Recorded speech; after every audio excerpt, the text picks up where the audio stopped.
Alors bonsoir à tous et à toutes. Écoutez, je suis très heureux de vous retrouver de nouveau cette semaine. On va traiter un sujet qui se trouve dans la paracha de Metzora. Donc au début de la paracha de Metzora. C'est marqué Vaïdaber Hachem el Moshe Lemor. Adim Hachem à Moshe en disant Zot tiye Torah ta Metzora. Voici la loi, la loi du Metzora. Alors le Metzora, Rashi va expliquer qu'il s'agit de quelqu'un qui fait de la médisance, qui utilise sa parole. On va dire pour dire des vérités, mais qui sont des moqueries, des autres, de négliger les autres par la parole. Et donc il devient Metzora, c'est-à-dire on va dire que c'est de la lèpre, mais c'est pas de la lèpre, c'est des taches. Il va avoir des taches au départ sur sa maison, après sur ses vêtements, après sur sa peau. Et sur la peau, il y a 3 styles de taches, des taches qui vont se coller à sa peau, sa barbe ou sa peau. Et donc cette tache, elle doit faire une certaine mesure qui est grise, qui doit être vérifiée par le Kohen. Et le Kohen validera s'il est Metzora ou pas. Ça va? C'est-à-dire s'il a ce défaut d'être Metzora ou pas. Et l'inverse aussi, que si cette tâche diminue, alors c'est le Kohen qui verra la tâche et qui déterminera qu'il pourra commencer une période de Tahara, de pureté. D'accord? C'est marqué là. Les autres, il est Torah de Metzora. Beyom Tahorato, le jour de sa purification. Veillez-vous à la Kohen, donc on l'amènera chez le Kohen. Veyatsa Kohen al Michus la Machane. En fait, il faut savoir que le Metzora, quelqu'un qui a ses tâches sur lui, on doit le mettre en dehors de tous les camps. C'est-à-dire qu'il est carrément mis en quarantaine, il est excommunié en fait quelque part, mis en quarantaine, parce qu'il a fait du Lashon Hara, de la médisance. Et donc il sort de tous les camps. Il est complètement Badad Yeshef Rous Lamachane, il va se retrouver seul là-bas. D'accord? Donc le fait de faire du Lashon Hara, ça a 2 conséquences de la médisance. Un, il aura des tâches sur sa maison, après des tâches pour des tâches. Qui c'est qui fait les tâches ménagères? C'est qui fait les tâches ménagères? Les femmes. En fait, c'est les hommes. Ils font les tâches ménagères et les femmes, elles nettoient. Vous avez compris? Alors, il a des tâches sur lui. Pourquoi des tâches? Bizarre. Et à part ça, la Torah considère qu'il doit sortir du camp, complètement être solitaire, comme ça. Ça vous parle ou pas? Non? Bon, on va essayer de voir. Alors, on va essayer de réfléchir. Pourquoi la Torah préconise ce genre de choses? Donc il va sortir en dehors du camp. Vera Kohen veine nirpat nega atzarat. Et voit que c'est soigné la tâche de tzarat qu'il avait sur lui minatsarwa. Vetsiva Kohen la karamiter shtet tziporim. Et donc la Torah préconise que celui qui va se purifier, donc cette personne qui était impure, elle doit apporter 2 oiseaux. Shtet tziporim. Les tziporim, c'est des oiseaux. Chayot, vivant, teorot, pur. Donc des animaux qui sont des oiseaux qu'on peut consommer. Taor, ça veut dire qu'il peut être consommable. Ve'etz erez. Et du bois de Erez. Du bois de Erez, c'est du cèdre. Ushni tolaat. D'accord? Du shni tolaat, c'est des fils écarlates. D'accord? Des fils de soie, qui vient d'un verre, un petit verre de terre. Et à part ça, Ézov. Et du bois d'Ézov. C'est l'Ézov. L'Ézov, c'est un petit buisson, un petit arbuste. Donc il doit amener tout ça. Qu'est-ce qui va se passer? Il va faire la shrita, il va égorger un petit oiseau, ce petit oiseau, récupérer le sang dans un petit ustensile qui contient de l'eau. Et donc il va verser ce sang dans ce petit flacon d'eau. Ensuite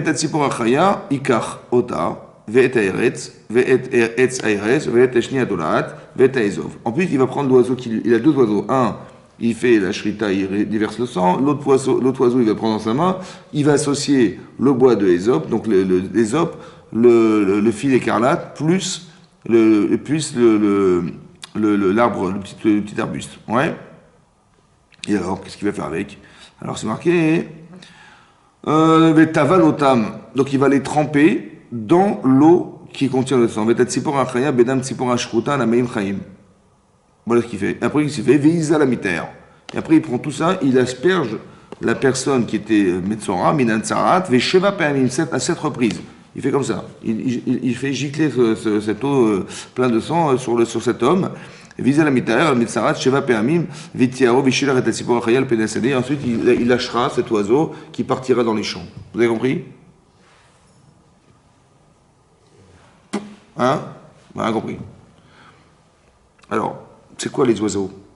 C'est quoi le bois? Il y a 2 sortes de bois. Il y a le bois d'Ésope et le bois de cèdre et d'Ésope. À part ça, il y a le petit verre, là, le fil d'écarlate. Alors on fait Rashi. Je vous lis Rashi. Rashi, en fait, il ramène le nom du Midrash. On a la Gemara dans Arechim d'Aftedva. C'est une Gemara, dans le chasse, dans le Talmud, il y a une Gemara qui s'appelle Arechim. Et dans cette Gemara, on parle de ça. Et on parle de ce sujet-là. Alors c'est marqué là-bas, hein, les fiches Shanigaim Baim al Lashonara. Et Rachid est à la 4e ligne de la colonne de droite. Ouais. Et là-bas, c'est marqué que celui qui a ces fameuses taches sur lui, ça vient à cause de la médisance. Lashon Hara, un langage mauvais. Shehu Maase Pitpute Dvarim. En fait, c'est quoi le Lashon Hara? C'est du piaillement. Pitput Dvarim, il piaille avec sa bouche, quoi. Ouais. Les fikarous, les tarotos, les tsiporim, chez votre tabit, les tsipor kol. Pourquoi on veut te donner un oiseau? C'est pourquoi? Oui, vous savez pourquoi? Parce qu'un oiseau, ça sifflote. Alors, sa capara, l'expression de sa faute, c'est d'amener un petit oiseau. Vous avez compris? En quoi? Qu'est-ce que vous avez compris? Hein? La capara, l'expiation de sa faute, c'est d'amener des petits oiseaux qui piaillent. Parce que lui, il piaille aussi. Alors, c'est quoi la capara? Hein? En fait, si c'était un être humain, il aurait dû parler. On a l'impression qu'il utilise le langage comme les oiseaux qui utilisent un langage, mais d'une faiblesse. Vous savez quoi? C'est des sifflements. Voilà ce qu'il fait le type. Ouais. On dit en fait, la capara, c'est de se rendre compte, mais je suis un petit oiseau, quoi. Alors, il faut que tu aies conscience de ce que tu fais, que tu piailles. Toi, si tu as une force dans la parole, si tu as une création de parole, si tu es capable de communiquer par la parole, etc., si tu es un être humain qui est le seul être sur la terre qui a la capacité de pouvoir parler, alors utilise ta parole, utilise-la bien. Mais le lashon hara, c'est l'inverse, c'est des piaillements, c'est des petits oiseaux. Alors, tu sais quoi? Amène des petits oiseaux. C'est pas pour lui faire honte, hein. C'est pour que la type il se rende compte qu'il est un petit oiseau, quoi. Vous avez compris ce que je veux dire? La capara, c'est ça la capara. C'est mechaperavod. À part ça, je continue. Ensuite, je continue. Ve'etz erez, un bois de erez. Les fiches anegaim baim al gasut awar. Il y a un midrash tanchuma, Rashi amène au nom du midrash tanchuma, que pourquoi le bois de erez? L'erez, c'est un arbre géant. Parce qu'en fait, le type qui a eu des taches sur lui, c'est parce qu'il était orgueilleux. Il s'est pris pour je sais pas quoi, ça va? En fait, qu'est-ce qui se passe? En fait, celui qui fait de la lashon hara, il dit des vérités. Hein. Il dit des vérités. Seulement, qu'est-ce qu'il fait? Il vous raconte des histoires sur les autres. Il dit, vous avez vu celui-là, ce qu'il fait? Mais franchement, c'est pas honteux, franchement, n'importe quoi. Hein? Bon, c'est la vérité, il a raison. C'est vrai, le lashon hara, c'est pas... Il y a le mot tsichemra, c'est des mensonges sur les autres, et le lashon hara, c'est de dire des vérités négligentes sur les autres. C'est ça la différence. Oui? Il a dit la vérité. Qu'est-ce que vous lui dites à ce monsieur? Ou à cette dame, qu'est-ce que vous lui dites? Hein? Mais pourquoi ça vous regarde pas? Il vous raconte. Mais c'est vrai ce que je te dis, c'est vrai. Écoute, ce que je te dis, c'est vrai. Pourquoi c'est pas joli? Pourquoi c'est pas bien? Pourquoi il a raté sa vocation? Il est intelligent ou pas? Ben, il voit des nuances qui sont remarquables. Il a raison, ben oui. C'est négligent ce que font les autres, c'est vrai, il a raison. Qu'est-ce qu'il faudrait faire en fait? Alors je lui dis comme ça. Écoute, tu as raison à 100%, super. Mais pourquoi tu me racontes à moi? Va lui dire à lui. Ça veut dire quoi, va lui dire à lui? S'il a un problème, cette personne a un problème, mais va l'aider à sortir de ce problème. Pourquoi tu me racontes des choses, des salades sur les gens? J'ai pas besoin de savoir, ça ne m'intéresse pas. Pourquoi tu utilises ta parole pour exister en écrasant les autres? Vous avez compris? Mais nous, on n'est pas comme ça, nous. Vous avez compris? Regardez ce que font les autres. C'est-à-dire que je grandis en écrasant les autres. C'est pas ça, la Torah. C'est pas ça, c'est pas la vocation du Dibour. La parole a pour vocation d'aider, de monter les gens, de leur permettre d'évoluer, de grandir avec l'enseignement et tout ce que tu pourrais leur raconter, mais pas l'inverse, de me raconter à moi, je peux pas savoir. Par contre, il aurait besoin de savoir ce que tu lui penses de lui, tu as raison.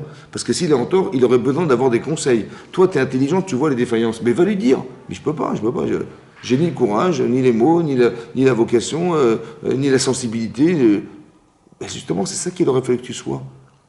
Il n'aurait pas fallu que tu sois un petit oiseau, mais quelqu'un qui a la gentillesse, la vocation à pouvoir d'aider les gens et de trouver les bons mots pour essayer de lui expliquer ce qui est compliqué. Quand tu fais reprocher à quelqu'un, c'est compliqué. Donc il faut avoir la capacité de le faire. Deux, d'aimer les gens au point de ne pas les négliger à ce point, tu vois, etc., etc. Mais c'est ça qui t'a manqué, mon chéri. Au lieu de dire du mal des gens et de grandir, vous voyez, donc qu'est-ce que tu vas faire? Tu sais quoi? Tu vas prendre un bois qui est un bois, une branche de cèdre. Et le cèdre, c'est un bois géant. C'est ça ton problème, c'est que tu te prends pour un géant. Tu crois qu'on devient géant, non pas en faisant des grandes mitzvot, mais en faisant des petites choses pareilles, en écrasant les autres, ouais, en rabaissant les autres. Donc Rachid expliquait, Erez, c'est ça, Erez. Ensuite, je marquais Shnitolaat ve'ezov. Matakanato ve'itrapé. Regardez ce que dit Rachid. Quelle est sa réparation et ce qui va le soigner? Ripouille en hébreu, c'est un remède médical. Mais comment il va soigner ce monsieur? Matakanato, comment il va se réparer? Parce que manifestement, il est orgueilleux, il est vaniteux. Ouais, comment il va soigner celui-là? Quelle est sa takana? Rachid dit, ouais, Yeshpil atzmo begaavato. Il va se rabaisser de son orgueil. Ketolaalt, comme un petit ver de terre. Veke Ezov, et comme ce bois de Ezov. Ça veut dire que la réponse, elle est marquée dans ce qu'il apporte. Il prend des petits oiseaux qui rappellent qu'il est un piailleur. Il prend le bois de Erez, qui est un grand arbre, parce qu'il s'est pris pour quoi? Pour je sais pas quoi. Et à part ça, ton problème, c'est quoi? Bah, c'est ça. Donc tu vas mêler tout ça, ouais, et tu vas asperger. C'est bon? Mais tu vas faire la shrita de cet oiseau. C'est qui cet oiseau? Mais c'est toi, mon chéri. Il faut que ta langue, elle serve à autre chose. Tu abandonnes, tu fais la shrita de cet oiseau. Par contre, il y a un autre oiseau qui doit vivre. Parce qu'il y a des gens qui vont dire, ah oui, c'est vrai, c'est très grave ce que j'ai fait, je regrette et tout, bah, c'est fini, je ne parle plus. C'est fini. Et les gens, ça va créer des blocages parce que l'être humain a pour fonction de communiquer par la parole. Tu dois exprimer ta pensée par la parole. Tu dois étudier la Torah et l'exprimer par la parole. Donc, comment tu vas faire? Je dis, je parle plus, c'est fini, je parle plus. Je sais plus. Non, ça, celui-là, tu fais la shrita, celui-là. Par contre, il y a un autre oiseau que tu dois utiliser. Celui-là, tu vas l'envoyer dans les champs. Ça veut dire qu'il faut que tu vives avec. Pas que tu meurs par ta parole, mais que tu vives. Pas que tu tues par la parole, mais que tu fasses vivre par ta parole. Vous avez compris? La communication qui va passer par la parole. Pourquoi c'est très important? Pourquoi le Lachon Hara, c'est tellement grave que le type, il a des taches sur lui, sa maison, il est carrément mis en quarantaine, il est carrément excommunié. Pourquoi c'est tellement grave? Pourquoi c'est plus grave que tuer? Je ne sais pas, c'est plus grave que quoi? Ouais. Pourquoi la parole est tellement sacrée à ce point que la personne va avoir des taches sur elle? Oui. Oui, et finalement, elle va être complètement excommuniée, mise en solitaire, comme ça, solitaire, mise en quarantaine, tout seul, là-bas, dans son coin, là-bas, au bout du... Oui, alors on sait que quand on est seul, ça fait réfléchir. C'est vrai. Mais je pense comme ça, écoutez-moi bien. En fait, ce que voulait Hachem, c'est de nous rattraper sur nos problèmes, nos propres problèmes. Vous pouvez avoir des amis de longue date, hein, des gens que vous avez connus depuis 20 ans, des amis Et quelqu'un, il dit, bah, tiens... tu connais pas mon ami un tel? Il dit, comment ça ton ami? Ben oui, mon ami, on est des amis de 20 ans, ça fait un, ton ami. Tu sais ce qu'il m'a fait celui-là? Il a fait ça, il a fait ça, il a fait ça. Ouais, la Shonara. Ah bon, t'as fait ça? Puis vraiment, ça m'étonne. Ah ouais, vraiment. Il a parlé 1 minute. Comment vous la voyez? Vous voyez la personne maintenant? Hein? On se méfie. Ça veut dire qu'il a détruit une relation de 20 ans en 1 minute. Mais qu'est-ce qu'il a fait en fait? Comment vous voyez la personne que votre ami ou vos amis, comment vous les voyez? Ben, vous les voyez avec la tâche que monsieur il a mis sur eux. Des négaïm. Ouais, des tâches, tac. Donc quand vous dites, oh là, je vais me méfier, j'ai entendu du mal. En fait, il a mis des tâches sur les autres. C'est vrai? Maintenant, est-ce que vous allez fréquenter la personne sur qui on a dit du mal? Ben non. Hein? Très bien. Alors Hachem, il dit, tu sais quoi? Peut-être que tu ne souffres pas de la solitude. C'est pour ça que tu isoles les autres. Alors on va t'isoler. C'est pas une punition. C'est pour que tu comprennes et tu ressentes qu'est-ce que veut dire être seul. Et quand tu as souffert de la solitude, est-ce que tu vas oser les rendre seuls? C'est-à-dire de marginaliser les autres en prétextant qu'ils sont ça. Arrête de mettre des tâches sur les gens. Quand tu as des tâches sur toi, tu as honte et donc tu caches tes tâches. Oui? Mais c'est ce que tu fais toute la journée. Tu mets des tâches sur les autres. Ouais. Et comment les gens regardent? Ils regardent avec les tâches que tu as mis sur eux. Alors le fait que tu aies des tâches sur toi, d'abord c'est ta maison, après c'est machin. Ce sont des gens qui en vérité ont une philosophie de pensée qui est d'exister à l'extérieur. Tu vois, on n'est pas comme ces gens-là, on ne fait pas ça, on n'est pas ça, on n'est pas ça. En fait, on met en avant ce que nous sommes. Ça va à l'extérieur de soi. Et donc c'est pour ça que c'est le corps qui est touché. C'est pour ça que c'est la maison qui est touchée. C'est pour ça que c'est que les choses, les éléments extérieurs. La maison. Après c'est les vêtements, ce qui représente la personne. Après c'est la peau. Ouais. Mais tout est extérieur. Les gens qui ont un rapport de vie qui ne se mesure qu'à l'extérieur d'eux-mêmes, ils vont être touchés par ce problème de la Shonara. Essaye d'être profond dans ta vie. Essaye d'utiliser ta parole pour dire des choses intelligentes. Réfléchis à ce que tu vas dire. Alors, tu ne sais pas réfléchir, tu n'arrives pas à penser, tu ne te rends pas compte de ce que tu fais, on va t'envoyer dehors. Tu vas te marginaliser. Vous savez, quand on est seul, on souffre d'être seul et on commence à réfléchir, il n'y a plus de contact avec personne, on est livré à soi-même, on réfléchit. Ça, c'est un. Deux, tu vas souffrir d'être seul parce que c'est ce que tu fais. En fait, tu sépares, tu divises la société, tu divises les êtres. Tu dis non, il n'est pas fréquentable celui-là, il n'est pas fréquentable celui-là, machin, machin. Vous voyez ? Non, c'est pas ça qu'on aurait voulu que tu fasses. Au contraire, que tu arrives à nous consolider ensemble. Le ciment qui va exister entre nous, c'est ta parole. C'est ton ciment, c'est ton ciment. Donc au lieu de dire, tu vois, il y a un défaut, tu dis, ah le pauvre. Si ça avait été ton fils ou ta fille, tu aurais dit, bah la pauvre, le pauvre. Mais bien sûr, je suis sûr que je m'occupais de lui, évidemment, je vais lui parler, je vais essayer de faire par tous les moyens, essayer de l'aider à se sortir d'une situation pareille. Mais tu fais l'inverse, mon chéri, tu fais l'inverse. Tu parles du mal. C'est moche. Hein, tu piailles. C'est ça, c'est pour ça que tu parles, c'est piailler. Tu me dis, c'est intelligent ce que j'ai dit.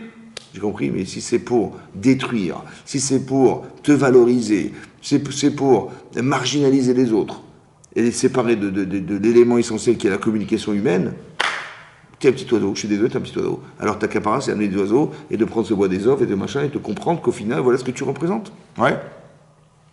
C'est dans l'image que je me représente être que je vais faire tes chouvas. Mais comment j'ai osé être cet homme? Vous avez compris? Comment j'ai osé utiliser ma parole comme ça? Comment j'ai osé? Vous avez compris? Et ça me permet de faire tes chouvas. C'est ça la réfoua. Ouais. C'est comme si il y avait une forme de thérapie à travers le corban, c'est ce que voulait dire Rashi, ouais, que la personne elle va se rendre compte qu'elle est finalement qu'un petit oiseau, ouais, qu'elle est rabaissée à l'idée que, et que voilà ce que tu es. Ouais, ouais. Et en fait, le bois des lots, tu t'es pris pour qui, franchement, pour parler des gens, tu t'es pris quoi? Tu es un cèdre, tu es au-dessus de tout, toi, tu es au-dessus de tout. Mais si tu es au-dessus de tout, alors, rends service dans ta hauteur, mais ne les détruis pas sous prétexte que tu te sens au-dessus de tout. Ouais, ouais. Donc tout ça, Rachid nous explique en fait quelle était la source du problème, d'où ça vient.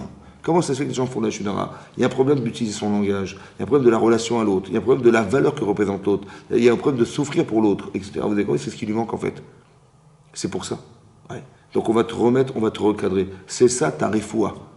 Ton remède à ton problème, ta refoua, ta santé va être réparée, ouais, parce que tu as compris qu'au final tu t'es complètement détaché de la relation que tu devais avoir en fait avec l'autre par la parole.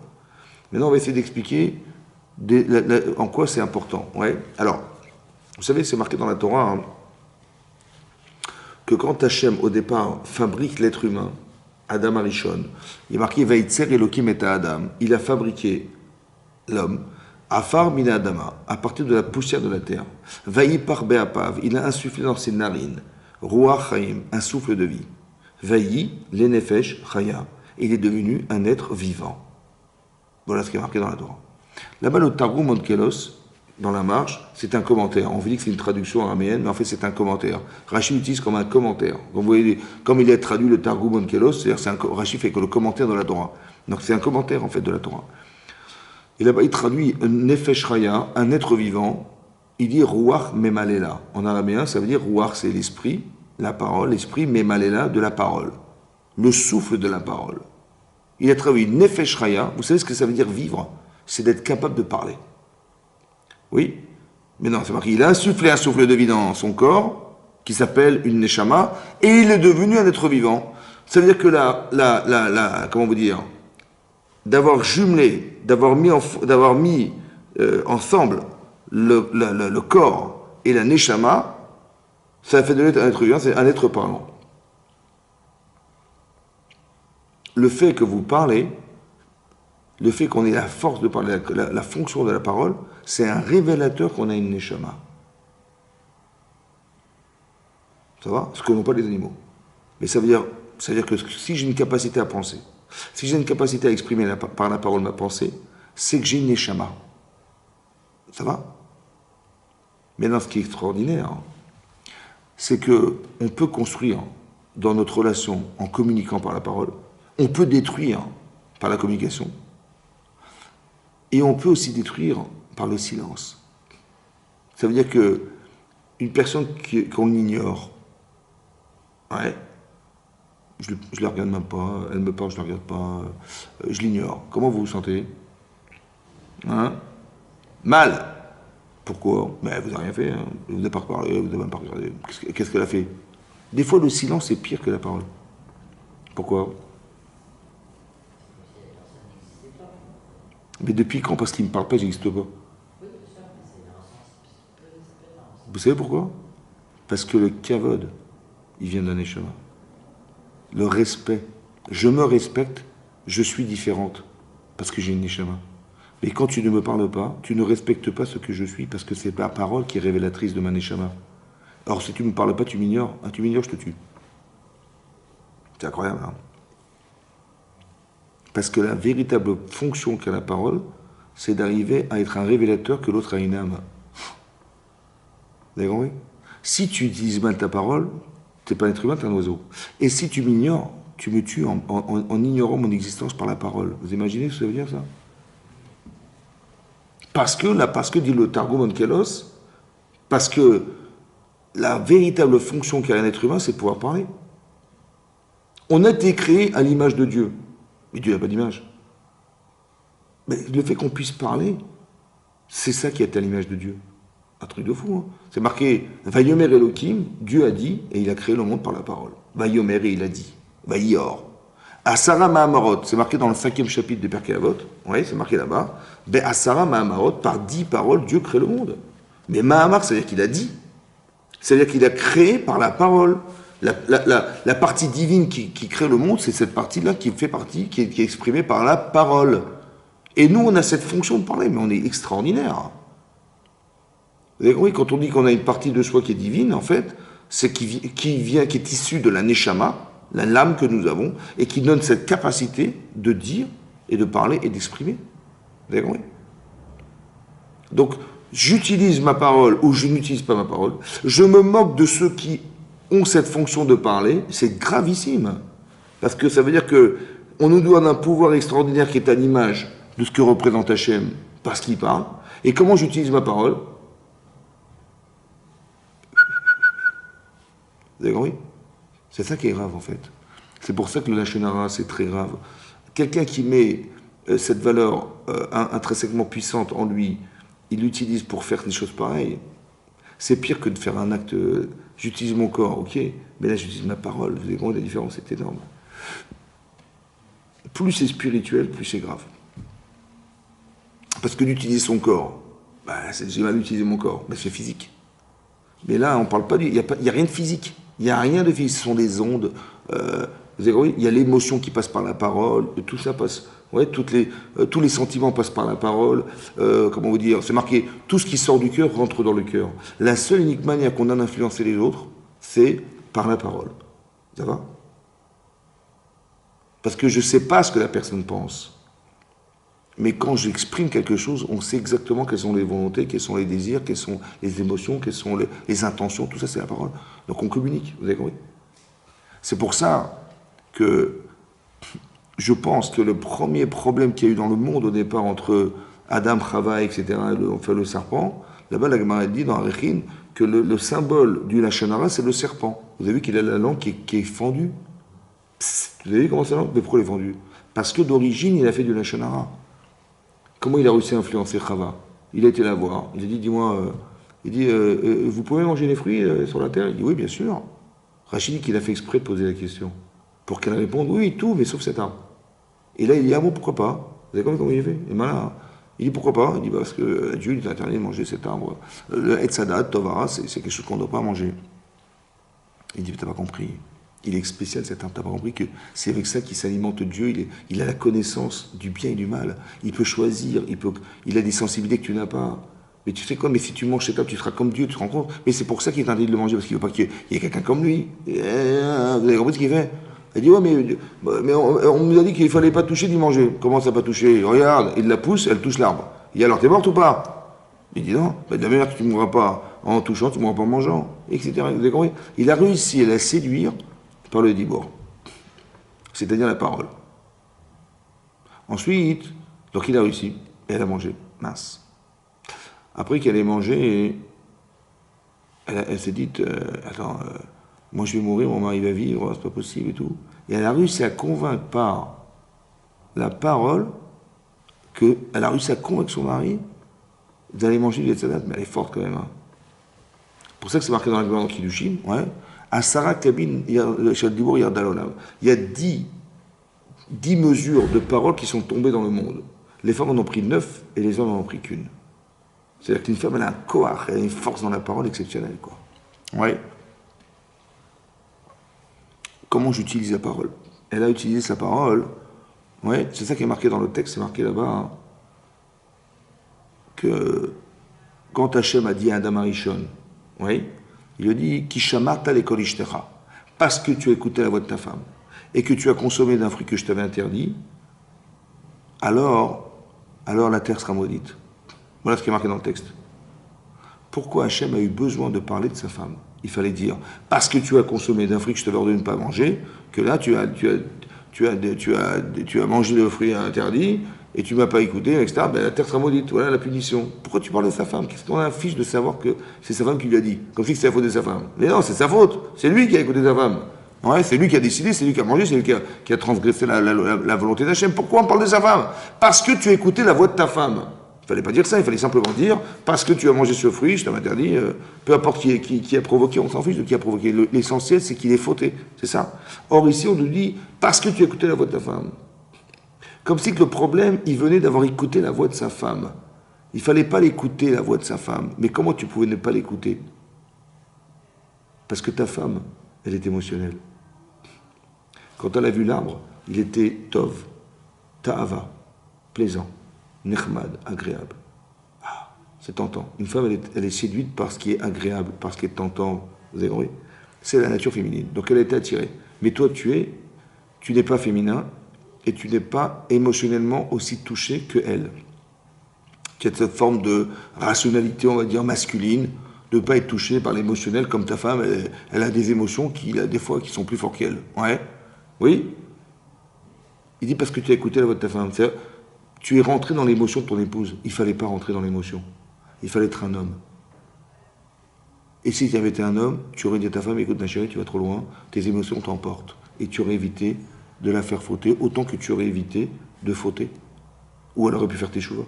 Mais tu n'as pas été un homme. Tu as écouté la voix de ta femme. Tu es rentré dans le jeu émotionnel dans lequel elle t'a introduit, par la parole. Et c'est comme ça que tu as fait la vera. Qu'est-ce qu'il a répondu à Adam? Il a dit, quand il dit, mais pourquoi t'as mangé? Il a dit, mais c'est la femme que tu m'as donnée. Aïcha Asher Natata, il m'a dit. Celle que tu m'as donnée, qui était proche de moi, qui m'a fait fauter. Et d'abord, Rachid nous dit, encore une fois, par la parole, il a renié le fait que Hachem, il lui a donné cette femme pour le bien, son bien. Et lui, il a dit, non, c'est pas moi, c'est la femme que tu m'as donnée. C'est comme si tu m'avais pas donné cette femme, j'aurais jamais fauté. C'est ta faute. Vous avez compris? Il était kafouille tova. Encore une fois, la parole mal utilisée. Et le Nachash, il a mal utilisé, le serpent a mal utilisé sa parole. La femme, elle a mal utilisé sa parole pour convaincre son mari. Et Adam Arishon, il a mal utilisé sa parole pour aller dire à Hachem que c'est toi que c'est ta faute, quoi. Vous avez compris? C'est un peu de ta faute, quoi. C'est grave, vous avez compris? Comment tu utilises la parole? C'est-à-dire que l'origine de ce que nous sommes aujourd'hui vient du fait du mauvais usage qu'on a de la parole. Et comment on fait teshuva? Ben, il faut dire, j'ai fauté, j'ai fait ça, on réutilise sa parole, mais autrement. Au lieu de dire, je renie ce que tu m'as fait et je te renie complètement, je dis, non, écoute, tu as raison, j'avoue que je me suis trompé, je regrette d'avoir fait, je prends sur moi de ne pas recommencer, je dois formuler. Si quelqu'un, il pense, il se repentit par la parole, ça ne marche pas. Il faut dire. Alors on dit oui, parce que c'est vrai que quand on dit, on s'entend dire, c'est plus fort que de penser, c'est vrai. Mais je pense que c'est beaucoup plus profond que ça. C'est qu'on vient réparer un problème qui était d'origine, qui était de la parole. Comment tu vas réparer ta mauvaise parole en disant des bonnes paroles? Comment tu vas réparer le problème d'avoir cru que tu avais raison en pensant que tu as eu tort? Mais il faut que tu le dises. Vous avez compris? Il faut dire je me suis trompé. Comme si qu'on devait soigner la parole en corrigeant la parole de manière à ce qu'on puisse ne pas retomber. Mais il faut corriger cette parole. Il faut que tu laves cette parole, que tu dises que tu t'es trompé, tu avoues tes erreurs. Vous avez compris ça? Mais ça, c'est pour réparer la parole d'origine. C'est pas stade mécanique. C'est pas psychologique, simplement psychologique, en disant, bah oui, si tu dois t'entendre dire, c'est beaucoup plus, on va dire, c'est beaucoup plus marquant que si tu dis rien ou tu penses simplement. Non, c'est vrai, ça, c'est pas faux. Mais je veux dire plus profond que ça. C'est qu'en vérité, la faute, elle démarre de la parole. Et il faut nettoyer cette parole, il faut la réparer, cette parole. Il faut que tu dises. Il faut que tu répares ce que tu as dit. Vous avez compris? Alors il faut dire. Comme un meilleur, il faut que tu te trouves isolé. Si tu n'as pas souffert d'être isolé, ben, tu vas recommencer à dire du mal des gens et tu vas isoler les autres.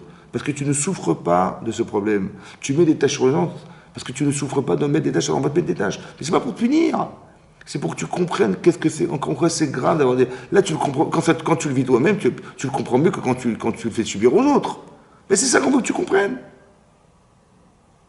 Quand tu dis du mal, tu mets des tâches. Ah bon? Mais comment j'ai rien fait du? Mais si. Parce que comment tu vois que les gens les regardent? Bah, ils voient les personnes avec la tache sur la tête que tu leur as mis sur la tête.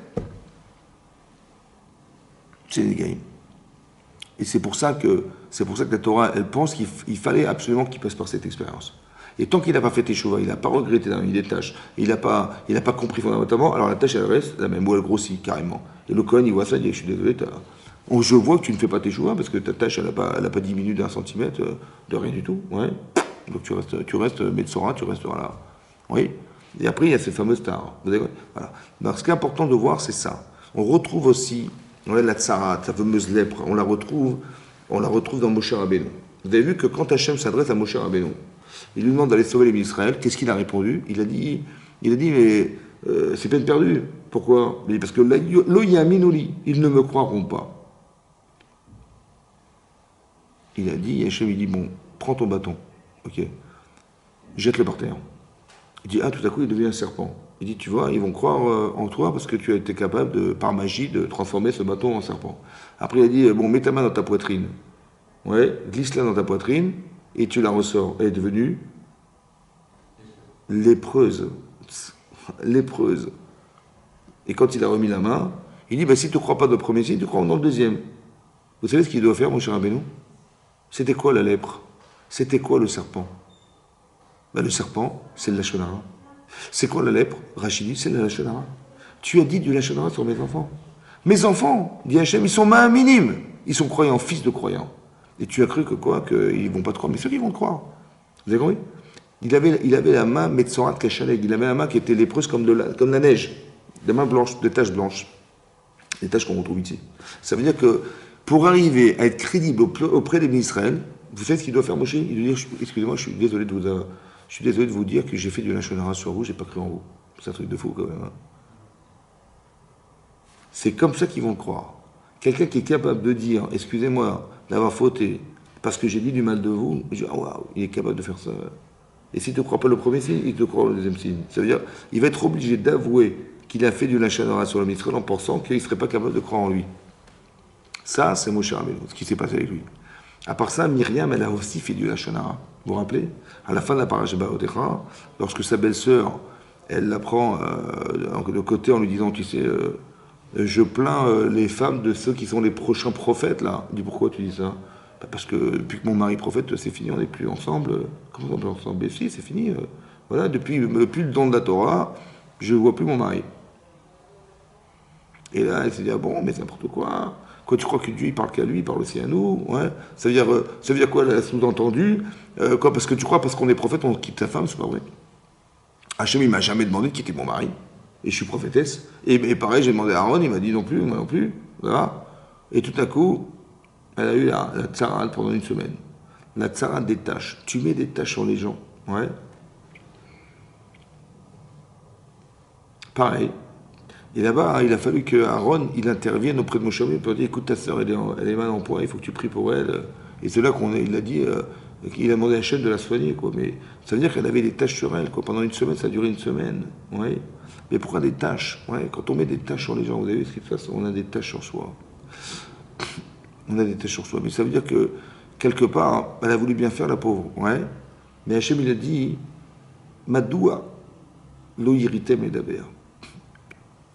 Pourquoi tu n'as pas eu peur de dire? Tu as osé dire, mais on est pareil. Ouais.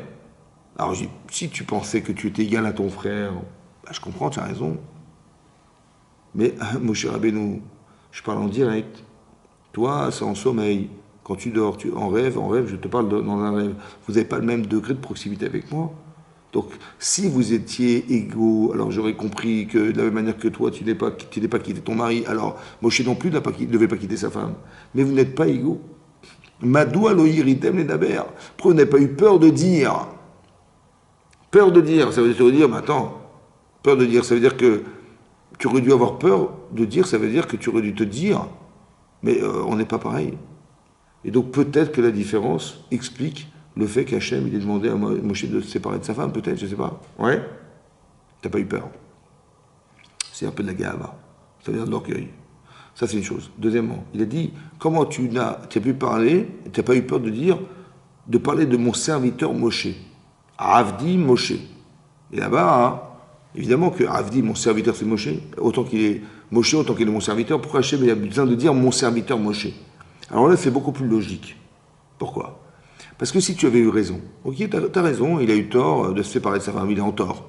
Or, s'il est en tort, est-ce qu'il aurait dû continuer à parler avec Hachem? Hein? Non. Or, tu vois qu'Hachem continue à parler avec Moshe. Donc, tu dis, Avdi Moshe. Tu dis, mais, mon frère, il a eu tort de se séparer de sa femme, Moshe. Mais c'est marrant parce qu'il continue à être le serviteur d'Hachem. Or, si tu avais eu raison de penser qu'il a eu tort de se séparer de sa femme, donc Hachem aurait dû arrêter de communiquer avec lui. Oui ou non? Or, tu vois qu'il continue. Donc en fait, en te moquant de ton frère, tu t'es pas moqué d'Hachem.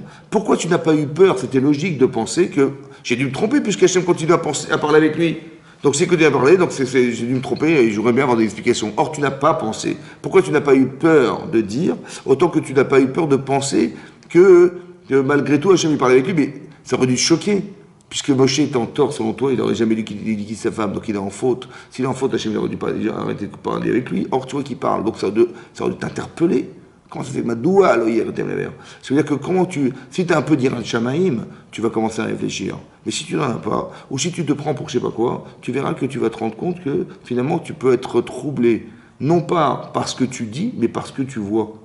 Et ce que tu vois ne va pas t'aider, forcément. Vous avez compris? Parce que tu t'es cru à l'égal de ton frère, ce qui est faux. Mais d'où vient ce problème? Le Yetzer Hara, comment il roule les tzadikim? C'est intéressant. Hein? Un jour, son père, le père de Myriam, il s'est séparé de sa femme. À la suite de l'information qu'il a su que Paro avait décrété que les garçons qui naîtraient devraient les jeter au Nil. Ouais. Il a dit, c'est pas possible. Si le décret est aussi violent et aussi cruel, est-ce qu'on a le droit d'avoir des enfants? Est-ce que je peux prendre la responsabilité de père d'avoir un enfant en sachant que l'enfant, dans le doute, on le jetterait au Nil? Est-ce que c'est pas criminel dans le doute? Est-ce que j'ai le droit de faire subir à mon épouse une grossesse de 9 mois et que dans le doute, ce soit un garçon et qu'on jette l'enfant dans le Nil? J'ai le droit de faire ça ou pas? Ah, il a décrété que on doit s'arrêter là. Et donc il a divorcé pour éviter ça. Et tout le monde a divorcé. Parce que c'est le gars de l'Ador, c'était le grand décisionnaire de l'époque. Qui c'est qu'il a remis en cause? À Myriam. Elle a dit, papa, tu fais pire que Pharaon. Ah bon, pourquoi? Ben parce que Pharaon, il décrète que les garçons mourent, mais pas les filles. Or, toi, tu prives les filles de vivre. Et si même les garçons ils ont été jetés au Nil, ils vont aller au Gan Eden. Or, toi, hein, tu prives ce garçon d'aller au Gan Eden. Tu es pire que Pharaon. Et à la suite de ça, il va épouser sa femme. Veikar Ish mi Bet Levi Bat Levi. Et ils vont avoir, comme enfant, Moshe Rabbeinu. Ça veut dire, qu'est-ce qu'elle est en train de penser, Madame Myriam? Elle dit, mais si je vois Moshe Rabbeinu, si on est sorti d'Égypte, si quelque part je l'ai sauvé du Nil, que je l'ai amené chez la fille de Paro, que j'ai amené ma mère pour nourrir cet enfant, etc. et tout ça, mais grâce à quoi il est là? Grâce à qui il est là? Grâce à quoi? Grâce à ma prophétie, parce que j'avais prophété qu'on aurait le sauveur d'Israël dans ma maison, et à part ça, c'est grâce à moi qu'il est là, parce que j'ai réconcilié mes parents. Oui ou non? Et je vois que mon frère, il fait la même erreur que mon père. Que mon père, il s'est séparé de sa femme, et en pensant bien faire, il s'est trompé, et je l'ai réconcilié avec sa femme. Et on a eu Moshe Rabbeinu. Et maintenant, mon frère, il fait la même erreur que mon père. Alors je vais, bien sûr, Minash Shamaim, grâce à Dieu, merci Hachem, et je vais sauver mon frère. Vous avez compris ce qui se passe? Vous avez vu comment l'Israël est malin? Il utilise le résultat d'une satisfaction personnelle pour t'embrouiller de faire croire que c'est pareil. Vous avez vu? Il dit, c'est la même situation. Voilà, mon père, il se sépare, et je vais... Mais non, t'as pas compris. Madoua le Yaletem. Même à ce niveau-là, les tzadikim doivent faire attention, vous imaginez. Mais non, c'est pas la même situation. Parce que ton père, il a eu tort, ok, mais Moshe n'a pas eu tort. Parce que s'il avait été à ton égal, j'aurais compris, mais vous n'êtes pas égaux. Et donc, tu pouvais justifier le fait que, à part ça, je continue à lui parler. Donc, s'il aurait eu tort de se séparer de sa femme, j'aurais jamais dû continuer à parler à Moshe Rabbeinu. Donc, c'est bien moi qui lui ai demandé de se séparer de sa femme pour des raisons particulières. Mais c'est ça que tu aurais dû avoir peur. Vous avez compris? Ça veut dire qu'on n'a pas su mesurer. Le Yitzhara, il peut nous manipuler sur des résultats de mitzvot qu'on a fait et la satisfaction qu'on veut retrouver. En fait, on est tellement enthousiaste de pouvoir le faire qu'on n'est pas capable de voir, on n'a pas envie de savoir que ça peut être une erreur. Vous avez compris ce que je veux dire? Mais ça, c'est le lachon hara des tzadikim. Mais même ça, elle devait avoir peur de se tromper. Bon, c'est un peu spécial, mais quelque part, ce que je veux vous expliquer, c'est que comment c'est possible qu'elle soit tombée là-dedans par la parole. Vous avez vu qu'il y a la parole. Yosef, il a fait du lachon hara sur ses frères. Il a été raconté à son père ce qui se passait chez eux, tout ça. Et bien, il s'est retrouvé en exil. Vous avez compris? Lui aussi, il a été mis en quarantaine. Il est parti en Égypte. Il a été chassé de ses parents. Vous avez compris? Mais ça, c'est la lachon hara. C'est ça la lachon hara. Vous avez compris? C'est-à-dire qu'on ne se rend pas compte de la gravité de ce que ça provoque parce que l'essence même de l'être, c'est la parole. Il faut faire très attention à l'utiliser. On prie par la parole, on fait des brachot, on étudie la Torah par la parole. C'est des choses qui sont très sacrées, quoi. On transmet par la parole, les cours, c'est la parole, tout ça, c'est parole. Donc il faut faire attention de savoir utiliser la parole. Oui? Vous savez que quand les Meraglim, les fameux explorateurs, ils ont été explorer la terre d'Israël, 40 jours après, ils sont revenus. Ouais. Ils ont dit, la terre, elle est extraordinaire. Franchement, on vous a ramené un fruit d'Israël, on était 10.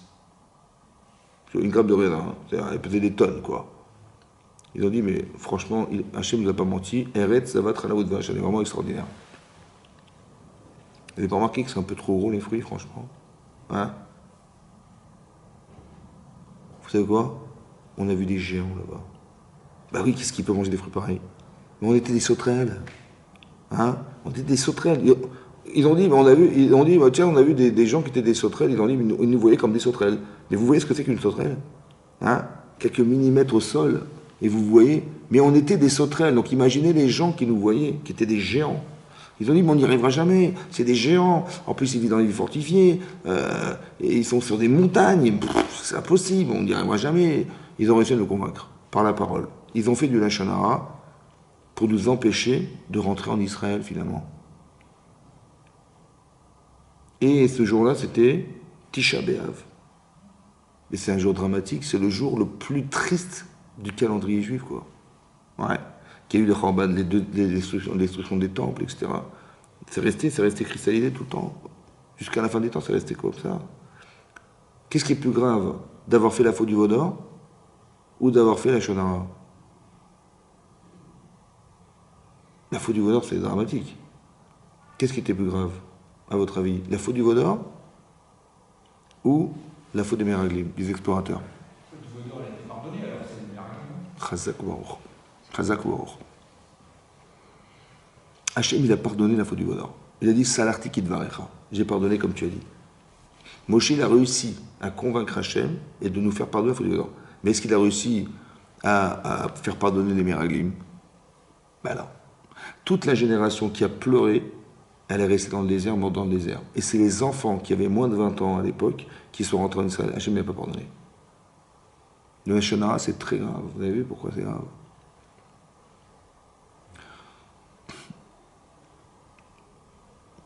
C'est quoi l'idée de dire du mal de la terre? Bon, finalement, on n'est pas rentré en Israël. Ça va? Comme des gens, ils sont prêts à donner leur vie pour la patrie. C'est vrai? Il y a une guerre de Ukraine, machin. Bon, on sait bien que la Russie, a priori, est plus forte que l'Ukraine. Il va y avoir des morts ou pas? Bah, logiquement, qu'est-ce que tu vas défendre? La terre. Tu vas défendre quoi? La terre. Ouais, la terre. Mais ta vie, elle vaut moins que la terre. Qu'est-ce qui peut être plus fort que ta vie pour que tu veuilles défendre la terre? C'est logique de défendre la terre. Hein? Bah, c'est quoi cette histoire-là? Voilà, la patrie, on est patriotique. Bah, tu vas pas mourir parce que tu veux défendre la terre. Sauve toi, sauve ta famille et va-t'en pour la terre. Pour de la terre, mais va vivre ailleurs, c'est pas grave. Il est assez fou l'autre pour te prendre ta terre. Bah, c'est pas grave. Si tu sais que tu pourras jamais gagner la guerre, mais qu'est-ce que tu veux défendre quoi? Tu veux défendre quoi? La patrie? Tu veux défendre ta terre? Mais fais ta patrie ailleurs, c'est pas grave. Pourquoi ils se tuent les gens pour ça? Ils se tuent les gens. Ouais, c'est vrai. On n'est pas en Israël. Ah, je suis sur terre d'Israël. J'ai compris, mais qu'est-ce que c'est? On va pas. Ils sont tous morts dans le désert parce qu'ils ont dit du mal et ils ont accepté le mal qui a été dit sur la terre d'Israël. Comment ça se comprend, ça? Hein? Bizarre, non? Quoi, la terre, ça vaut tellement qu'ils ont dû mourir parce qu'ils ont dit. Quoi, c'est plus fort que la vie. Comment ça peut être plus fort que la vie? Nous, on transgresse Shabbat pour faire vivre, et ils sont morts d'avoir dit du mal sur la terre. Ça veut dire, c'est la terre. Bah, c'est que de la terre, finalement, c'est que de la terre. Comment ça s'explique? Vous avez remarqué qu'à chaque fois qu'Hachem il parle à Avraham Avinu, il va parler à Yaakov Avinu, à Yitzhak Avinu, il dit voilà, tu auras une descendance, et vous allez tous hériter la terre d'Israël, toujours. Pourquoi la terre d'Israël? Tout le temps il parle de ça, tout le temps, de ce qu'il y a de spécial là-bas. Pour dire à chaque fois, voilà, tu auras une grande descendance aussi nombreuse, et vous hériterez de la terre d'Israël, et à chaque fois, il répète à chaque fois, et c'est à toi que je donnerai cette terre, et là, il dit à Yaakov, là où tu te trouves, cette terre t'appartiendra, tout le temps c'est comme ça, pourquoi il nous parle de la terre d'Israël? Qu'est-ce qu'il y a de spécial? À part ça, bizarrement, quand vous prenez la planète, vous avez les continents. Si vous rassemblez les continents et vous mesurez, Israël se trouve au centre. Bizarre, hein, c'est incroyable. Tu fais comme ça, tu rassembles les continents, tu mesures, c'est au milieu, pile au milieu. Au milieu de tout. Ouais. Hachem, il veut résider parmi nous. Il veut résider où? Aux États-Unis. Il a dit en Eretz Israël. Mais où en Eretz Israël? À Jérusalem. Et où à Jérusalem? Beth Amikdash. Au début, il n'a pas le choix, donc il est dans le désert, dans le Mishkan. Mais il veut vivre, il veut résider parmi nous. Il veut exister avec nous. C'est pour ça qu'au Matan Torah, il fallait que tout le monde soit présent et que tout le monde puisse accepter la Torah. Si un seul qui avait refusé, on n'aurait pas pu dans la Torah. Il fallait que tout le monde accepte la Torah, tout le monde soit d'accord, heureux de pouvoir la recevoir. C'est ça. Hachem, il veut résider parmi nous dans la capacité que nous avons de nous réunir en Eretz Israël. C'est pour ça qu'on prie tous les jours qu'Hachem soit Mekabetz Nitre Israël, qu'il puisse rassembler, regrouper tous les gens qui sont éparpillés en Israël. Après la déduction du deuxième temple, ça a explosé, tout le monde, on s'est répandu dans tout le monde entier. Mais l'objectif, c'était de retrouver ça. Donc pourquoi il fait ça, Hachem? Parce qu'il veut qu'on réside. Donc il veut Hachem qu'on soit tous présents. Or, quand on fait les Meraglim, ils ont fait du Lachonara sur la terre d'Israël. Ça veut dire quoi? L'endroit où Hachem doit résider un jour, où on va se retrouver finalement. Ou si on n'avait pas fait sur Lachonara, on serait rentré en Israël, on aurait gagné la guerre, c'était le Mashiach, c'était fini. Voilà, c'était terminé. On aurait tout arrêté là. C'était fini, on était à la fin des temps. On a finalisé, il y avait le Mishkan, il y aura le Beth Amikdash, c'était terminé. Seulement on a fait du Lachonara, c'est-à-dire, on a dit aux gens, écoutez, il vaut mieux rester dans le désert. C'est pas qu'on a dit du mal sur la terre d'Israël, c'est qu'on a empêché les gens de se retrouver en Israël et la Shrina puisse résider là. C'est ça qui est grave. C'est pas la terre qu'on défend. C'est le fait que Hachem, il aurait tellement aimé qu'on soit tous présents sur cette terre, pour que lui puisse résider sur cette terre comme il a résidé dans le désert, dans le Mishkan. Et que là, ça sera la résidence définitive d'Hachem. Où là, on va se retrouver, c'est-à-dire on a la présence divine en permanence avec soi. C'est ça qu'on a raté de dire quand on a dit aux gens de rester dans le désert. C'est ça qui est grave. Le Lachonara de la terre d'Israël. C'est pas la terre d'Israël forcément. C'est que le fait qu'Hachem il puisse résider dans cet espace et que les gens, on les a dissuadés de rentrer, Hachem ne pourra jamais résider, puisqu'on n'est pas là. Vous comprenez ce que je veux dire? C'est ça qui est grave. Par la parole. Je t'ai donné un pouvoir, et au lieu de créer avec une relation à l'autre, comme Hachem, il crée la relation avec Adam Arishon, il dit Ayeka où tu te trouves. Pourquoi il a fait ça, dit Rashi? Parce que c'était tellement troublant qu'Hachem parle à Adam Arishon, il y avait par une question, où tu te trouves? Et Rashi dit pour rentrer en communication avec lui. Ça va? Mais ça veut dire que la parole, elle doit être communicative, mais pas fracturée. Pas fracturer les gens. On n'est pas là pour dire aux gens ce qu'il ne faut pas faire. On est là pour leur dire ce qu'il faut faire. Or, tu utilises la parole pour empêcher que la Shrina puisse résider. C'est ça qui est. Tu as fauté, ok, ça se comprend. Mais d'empêcher que le monde puisse se réaliser là où il faut, et qu'Hachem puisse résider là, et que la plénitude elle soit présente, ça c'est ça la faute. C'est ça qui est très grave. Vous avez parlé par la parole. C'est ça qui est grave dans la faute des Meraglim. La faute des explorateurs, elle est là, la faute des explorateurs. D'utiliser la parole qui est à l'image de ce que représente Hachem, puisqu'il crée le monde par ça, quand Adam il nomme les animaux, c'est pareil, par la parole. Et utiliser la parole dans ce sens, et l'avoir utilisé d'une manière à ce que ce soit tellement désacralisant, ça c'est grave. Parce que nous sommes représentés par la parole. Tu es un être humain qui communique par la parole. Tu existes, tu as une neshama qui est révélée parce que tu parles, qui est révélée parce que tu penses. Alors, savoir utiliser sa parole, savoir respecter les gens qui ont la parole. C'est pour ça qu'on lui dit, mais si tu considères qu'il ne vaut rien, alors mais s'il ne vaut rien, c'est que tu es comme tu penses que les gens sont. Donc tu es un oiseau. Si tu considères que tu as une valeur, humainement une valeur, parce que tu parles, parce que tu penses, parce que au-delà de ce que tu vois, il y a quelque chose d'autre. Mais il y a une neshama, tu la vois pas, c'est vrai, mais c'est grâce à elle que tu parles, c'est grâce à elle que tu vis, que tu es sensible, que tu penses, que tu réfléchis, que tu analyses. Ben, si tu respectes ça, si tu te respectes, on va dire, tu ne peux pas négliger ce que tu représentes. Donc comment tu oses dire, utiliser la parole au détriment de ce que tu devrais, à l'extrême, respecter de l'autre. Vous avez compris comment c'est grave la parole? C'est ça le Lashon Hara.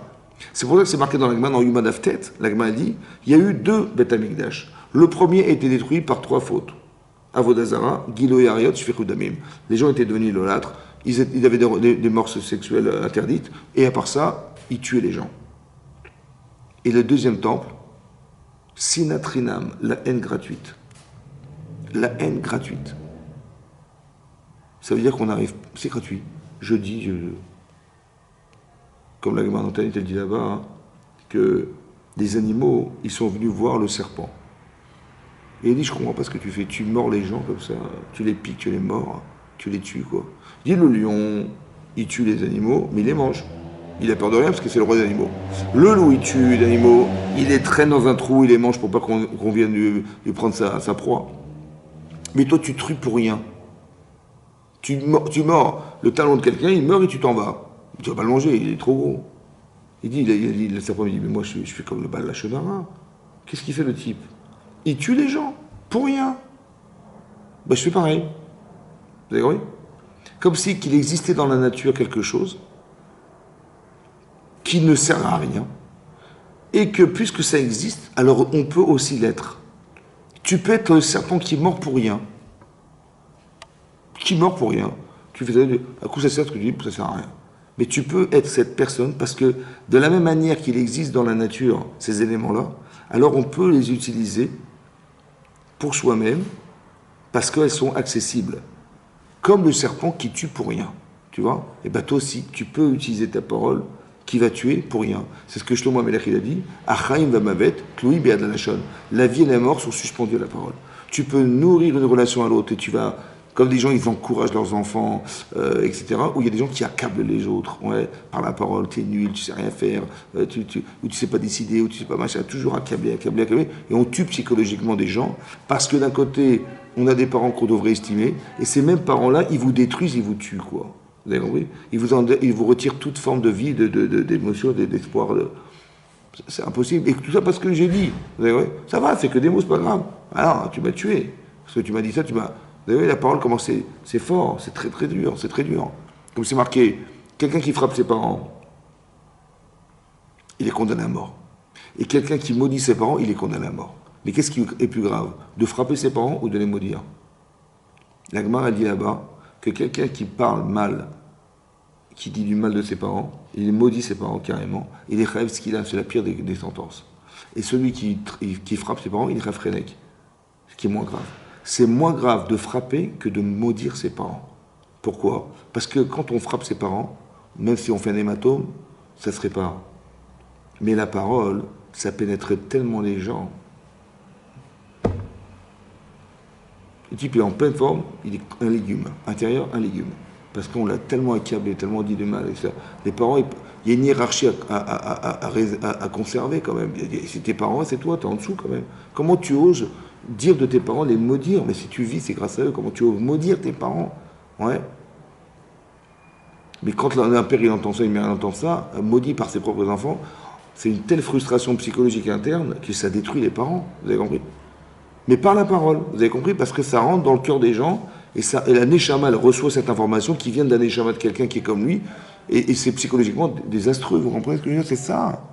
Parce que la parole a une force créatrice, et une force puisqu'elle peut créer le bien, qu'elle peut créer le mal. Mais c'est pénétrant et ça peut détruire. Tu peux soigner des gens par la parole, et tu peux les tuer par la parole. La négligence de l'autre qui est formulée par la parole. Combien de gens ils accablent, soi-disant pour booster.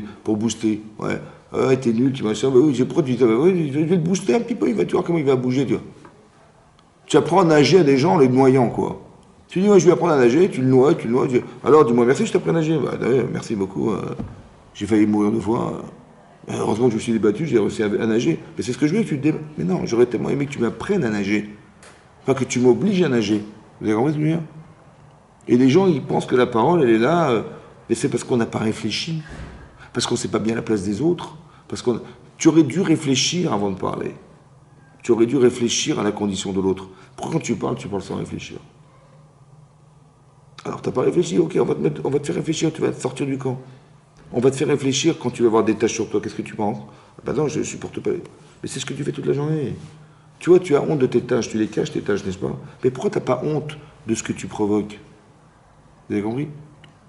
Pourquoi tu n'as pas honte d'isoler? Parce que tu ne souffres pas de la solitude. Bah, tu vas être solitaire et tu vas voir que c'est pas viable d'être seul. Et tout à coup, tu vas cette souffrance, mais c'est celle que tu provoques. Parce que qui c'est qui va le fréquenter, celui-là? Personne.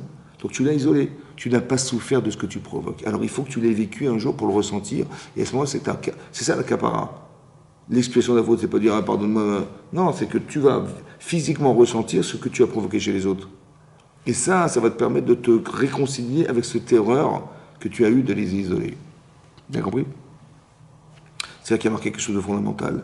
Et ça veut dire que si la personne est touchée spirituellement par ça, ouais, comme si, on va dire, c'est une forme de maladie. Oui, c'est un petit peu comme s'il n'y a pas d'âme dans la chair, ben la chair pourrit. Oui, les êtres qui décèdent, ils pourrissent. Mais pourquoi ça pourrit? Ben parce qu'il n'y a pas d'âme, il n'y a pas d'énergie, il n'y a plus rien qui fait vivre. Et donc ça pourrit. Peut-être que la tsarat, c'est une forme de petite mort. C'est-à-dire que la neshama, elle se sent mal à l'aise. Elle a envie de partir. Mais comment je le sais? Parce que je vois les tâches. Ça pourrit. Comme si ça pourrissait, tu vois? Comme si il y a des molécules qui deviennent folles. Mais pourquoi elles deviennent folles? Parce que l'énergie qui permet à cette molécule de vivre, elle se dit, écoute, je suis désolé, j'ai rien à faire ici. Elle voudrait partir. Et quand ça s'en va, bah, tu vois que ça s'affole. Quand ça s'en va, ça dépérit. La maladie n'est peut-être que l'expression de ce que la personne est en décalage par rapport à ce qu'elle devrait être. Et donc la neshama, elle dit, je suis désolé, j'ai rien à faire ici. Ouais. Si j'arrive pas à me réconcilier avec moi-même, ça veut dire avec mon corps, je préfère partir. Et le fait qu'elle s'en aille, elle va partir d'un coup, mais elle s'en va un petit peu. Et cette dépréciation de l'être fait que ça pourrit un peu, ça devient malade. Alors la teshuva permet de réconcilier l'être. Et d'arriver à convaincre non pas la personne, mais sa neshama de dire, écoute ma chérie, t'as raison, je me suis trompé, on a tout à faire sur Terre, et je vais te réaliser sur Terre. Et là, la maladie s'en ira. À la différence, vous avez compris? C'est-à-dire que peut-être que le fait que ça pourrit, ou ça se déprécie, ou ça... c'est qu'il y a quelque chose qui fonctionne pas spirituellement, c'est ça qui fait que... Puisque je vois bien que quand la personne décède, il n'y a plus d'âme, ça ne dure pas. Et ça ne résiste pas. Alors que là, hein, ça devrait pouvoir résister, ça ne résiste pas non plus. Il y a une défaillance qui est exprimée par le fait que, ça veut dire qu'il y a quelque chose qui ne fonctionne pas spirituellement. La neshama, elle veut partir, elle ne veut pas rester. C'est pour ça qu'il est ban, la shonara, qu'il a des tâches. Ouais. Alors on l'a prévenu, il a apporté à la maison, jusqu'au moment où le type il devrait comprendre que c'est lui le problème, c'est lui. Et la remise en cause, en fait, c'est un cadeau que fait Hachem. Le type il voit des tâches, tout de suite il devrait dire ah là ouais, j'ai fait une erreur. Ouais. Et si il n'est pas conscient de ça, alors ça vient sur sa barbe, ça vient sur sa peau, ça vient sur... Vous avez compris, jusqu'à ce qu'il comprenne que ça le touche personnellement. Personnellement, c'est pas l'extérieur, c'est carrément lui-même. Jusqu'à ce qu'il comprenne, il dit, excusez-moi, pardonnez-moi, j'ai pas utilisé. Mais savoir qu'on a une capacité de parole qui est fantastique, extraordinaire, et qu'on peut vivre avec. Vous avez compris? On vit avec.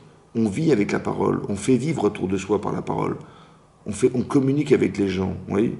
Quand vous voyez des gens qui ont des défaillances, des problèmes, vous allez les aider en leur expliquant, avec toute la noblesse qui s'impose, de lui expliquer, tu aurais dû faire ça, ou alors je m'excuse de te dire, mais voilà, c'est comme ça que je pense que tu aurais dû faire et ce que tu aurais gagné. Voilà, je t'explique dans la durée comment ça peut t'amener à être meilleur. Ça va? Plutôt que d'être dans le reproche. Parce que quand on dit, tu vois, tu t'es trompé, tu fais n'importe quoi, mais je le fais, je me suis trompé. Je n'ai pas besoin que tu me le répètes. Ça va? Pourquoi les gens se vexent? Parce que, au lieu de leur proposer des solutions, on leur rappelle ce qu'ils sont. C'est vrai ou pas? Tu vois, tu t'es planté, hein, comme d'habitude, tu fais nanana. Mais j'ai pas besoin que tu me racontes ce que je suis, j'ai pas besoin. J'ai besoin que tu m'aides à sortir de là. C'est ça que j'aurais aimé. J'aurais préféré que tu me dises ce que j'aurais pu faire, plutôt que de me dire ce que j'ai raté de faire. Et c'est ça le Lachon Hara. C'est ça. Il est ra ce Lachon. Il est mauvais ce Lachon. C'est un langage qui n'a pas à vocation à être bonne. Comme si qu'elle venait du Yetzer Hara. C'est pour ça qu'on fait du Lachon Hara. Un Motzi Shemra, c'est pareil. Il fait sortir du mal. C'est pareil. Ça veut dire que ta façon de penser, elle ne vient pas forcément de toi, elle vient peut-être de ton Yetzer Hara, qui te fait dire que c'est comme ça, tu as de l'orgueil, tu te prends pour je sais pas quoi. En fait, c'est pas toi, ça, c'est quelqu'un en toi qui te fait croire que parce que tu te crois quelque chose et parce qu'on t'a fait croire que tu es quelque chose, alors tu vas te permettre, tu as des droits sur les autres, mais tu n'as aucun droit sur les gens. Par contre, tu as des devoirs. Parce que plus tu te rends grand, plus tu es adulte, et plus tu as des devoirs de t'occuper des enfants. Ça va? Si tu vois que les gens c'est des enfants, bah occupe-toi des enfants. De la manière que tu t'occupes des tiens. Tu dis, mais on dirait un gosse, regarde comment il se comporte. T'as raison, mais pourquoi tu te moques de lui? Mais c'est un gosse. Mais si c'était tes enfants, tu ne serais pas moqué d'eux. Tu aurais mis des gants, tu aurais pris toutes les bonnes initiatives pour les sortir de cette difficulté. Mais pourquoi tu fais la différence entre tes enfants et les autres? Pourquoi? Et oui, c'est dommage. Ah, parce que c'est pas tes enfants. J'ai compris, mais on a besoin d'avoir pitié des autres, on a besoin d'avoir de la miséricorde. C'est pas quelque chose qui fait que on est juif quand même. Je veux dire, et donc cette miséricorde qu'on a en nous, à moins qu'elle te serve. Pas que tu te moques des gens. De la manière que tu as pitié de tes enfants, tu as pitié des gens. Alors comment tu vas faire? C'est vrai que c'est compliqué, c'est vrai que c'est dur. Allez, va expliquer aux gens, tu vas tomber sur des gens qui vont jamais accepter ce que tu vas dire, c'est vrai. C'est un petit peu le problème que Moshe Rabbeinu il a avec le Kaïsran. Peut-être qu'ils vont pas me croire, d'ailleurs. Et à chaque fois, il va essayer de... Mais non, c'est vrai que c'est compliqué, mais c'est justement là que tu deviens quelqu'un. C'est pas quand tu dis du mal, c'est quand tu vas aider ceux qui sont dans la difficulté. C'est là que tu vas devenir quelqu'un. Mais jamais parce que tu vas dire du mal. C'est-à-dire, je suis quelqu'un. Non, il faut devenir. C'est comme tu dis, quelqu'un dit, moi, je fais pas les mitzvot. C'est pourquoi? Parce que j'ai la émouna. Tout est dans mon cœur. Ouais, Dieu, il est là. Pas besoin de faire quoi que ce soit. Pas besoin. Ça va? Tu dis à quoi ça sert de faire? Pour avoir la émouna, pour être croyant. Mais je suis croyant. Il n'y a pas besoin de faire, je suis croyant. Je crois en Dieu. Ni faire des méthodes filines, ni faire Shabbat, ni rien du tout. Oui? Je dis, ouais, peut-être t'as raison. Hein. Peut-être que ça suffit d'avoir Dieu dans son cœur. C'est comme tu dis, j'aime ma femme, je lui offre jamais de cadeaux parce que je l'aime. De toute façon, elle sait que je l'aime, elle n'a pas besoin de lui offrir des cadeaux. Tu n'as pas besoin de faire quoi que ce soit, ni de lui montrer d'affection, quoi que ce soit. Rien, zéro, parce que tu l'aimes. Et dans ton cœur, c'est bon. Mais c'est stupide. Parce que quand est-ce que tu vas démontrer? On t'a pas demandé, encore une fois, de dire, vous savez, je suis juif. Voilà, je suis juif, ça me suffit. Voilà, ma mère elle est juive, je suis juif, ça me suffit. On t'a pas demandé d'être juif. Tu l'es déjà. Par contre, de le devenir, c'est autre chose. Ah ouais. Ah, il faut faire les mitzvot, etc. Ça, c'est pas facile. On t'a pas demandé d'aimer ta femme, de lui prouver que tu l'aimes. Ah, c'est pas pareil. Vous avez compris? Il faut des preuves d'amour.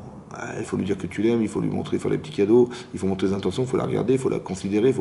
C'est comme ça, ton mari, c'est pareil. Tu dis, mais dans mon cœur, ça me suffit, mais pas du tout. On te demande pas d'être, on te demande de devenir. C'est pas pareil.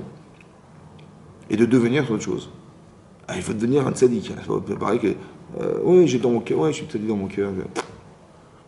Mais tu vas faire de la shana parce que tu es tzaddik. Tu vas t'appeler Myriam, tu vas faire la shana sur ton frère, tzaddik. Mais non, c'est pas ça, tzaddik. Mais moi, ce que je veux dire, c'est, il faut arriver à devenir la personne. Ben là, tu es devenu un petit oiseau. C'est ce que tu es devenu. Ben pour comment ça va? Ben oui, mais je lui dis la vérité, je lui dis la vérité. Tu piailles. Ton discours n'a de sens que pour détruire. Tu piailles. Pour que ce soit une vanité. Tu vas te vanter d'être. On n'est pas comme ça, nous, tu te vantes. Mais ton discours, il n'est pas... Dieu, il n'a pas créé le monde pour se vanter d'avoir quel monde? Pour nous permettre d'accéder au monde futur. C'est exactement l'inverse. Il a dit pour construire, il n'a pas dit pour détruire. Il n'a pas dit pour que ce soit une réflexion sur lui-même. Il a dit pour que le monde soit. Il faut que tout ce que tu vas dire puisse construire quelque chose. Tu vas pas faire comme Hachem, tu vas pas pouvoir créer, mais tu vas construire par ta parole. Tu vas aider par la parole. C'est ça que tu vas faire. Et qu'est-ce que tu fais toi? Mais tu dis voilà, tu mets des tâches sur les gens. Ouais. On dit Metzora Chashiv Kemet. Il y en a 4 qui sont vrais comme morts, et celui qui fait la chose, il est comme mort. Pourquoi il est comme mort? Ben, si tu étais vivant, tu aurais la valeur de ce qui vit. Mais si tu étais vivant, tu aurais la valeur de ce qui vit. Donc si tu avais la valeur de ce qui vit, il y a le mec qui vit, ben, toi tu vis, il vit, ben, tu aurais dû valoriser la valeur. Mais tu détruis la valeur. Donc si tu détruis ce que tu sais être valorisable, c'est que tu n'es pas valorisable. Tu comprends? Parce que si tu considérais qu'il y a une valeur intrinsèquement liée au fait de parler, exactement comme Hachem, il dit à Caïn, il dit, tu sais quoi? Il dit, t'as tué un homme.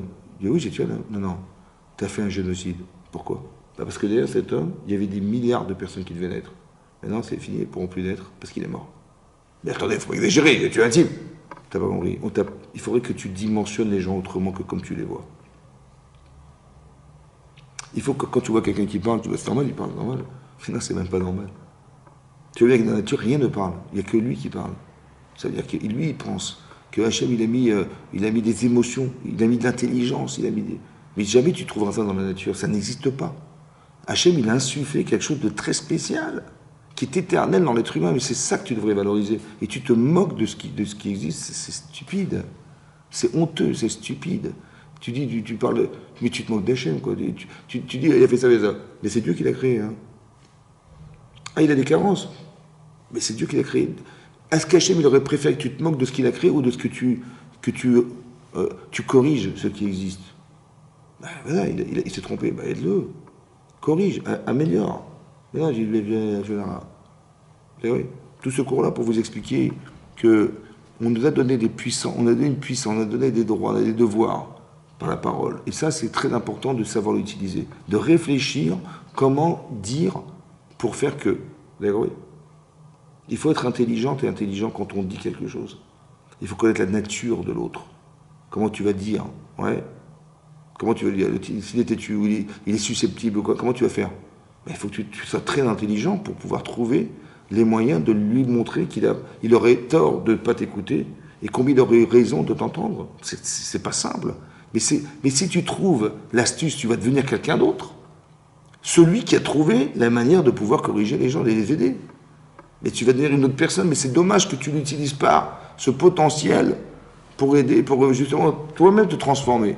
Parce que de dire à Shonara, de dire, ouais, tu fais des constats. Voilà, tu constates, ouais, je constate. Ça ne m'intéresse pas. Si tu constates pour aider, je veux bien, mais si tu parles tu parles pas de la vraie personne à l'autre, tu vas raconter aux autres. Aucun intérêt. Aucun intérêt. C'est pas que ça me dérange, c'est que ça devrait te déranger toi. Comment tu oses parler comme ça? Quel intérêt? Tu tues sans manger. Voilà. C'est chinam, gratuit. Talmidei Rabbi Akiva, ils sont tous morts parce que lo nagu kavod zelazé. Ils ne se sont pas respectés les uns les autres. C'est incroyable. Hein, le respect par la parole, la communication. Ce que tu penses m'intéresse. J'aimerais bien entendre ce que tu penses. Pourquoi? Parce que je vais m'enrichir de ta différence. Et moi, qu'est-ce que je fais? Je me moque de ta différence. Ezeu Chacham, c'est qui est intelligent? Alomed Mikol Adam, celui qui apprend de tout homme. Tu dis pas non, mais moi je suis très très intelligent, je ne m'adresse que des gens très très intelligents. Et les autres, la bêtise. De tout homme. Même des fous, tu apprends des choses. Même des imbéciles, tu apprends des choses. Donc, c'est ça la chorma. C'est de tout vouloir savoir. Pas de dire non, mais tout se trouve là où ça doit se trouver, c'est-à-dire les gens brillants, intelligents. Et que les autres, non, disons. Mais s'il existe, c'est que tu as quelque chose à apprendre. La négligence de la différence. Puis là, comme si que c'est très intéressant parce que ça veut dire que si Hachem il pense qu'on doit vivre avec 1000 personnes, on doit vivre. C'est que si on vit qu'avec moins que ça, c'est qu'on n'est pas vivant. Tu dis, non, celui-là je veux pas, celui-là je veux pas, celui-là je veux pas. Mais tu peux pas exister sans les autres. Donc si tu penses que tu peux exister sans, c'est que Dieu s'est gouré et que tu peux être vivant autrement que comme il a pensé, mais c'est impossible. C'est ça la mort. C'est vrai. C'est de dire, mais non, il s'est gouré. Celui-là, il n'a rien à faire ici dans ma vie, celui-là non plus. C'est l'inverse. Il aurait fallu qu'il soit dans ta vie. Mais pour ça, il aurait fallu que tu puisses le faire vivre. Vous avez compris? Et de le faire exister, c'est ça. Et comment tu vas faire? Il faut que tu lui ailles lui parler, il faut que tu le réconfortes dans ses... Vous avez compris? Chazak ou Baruch.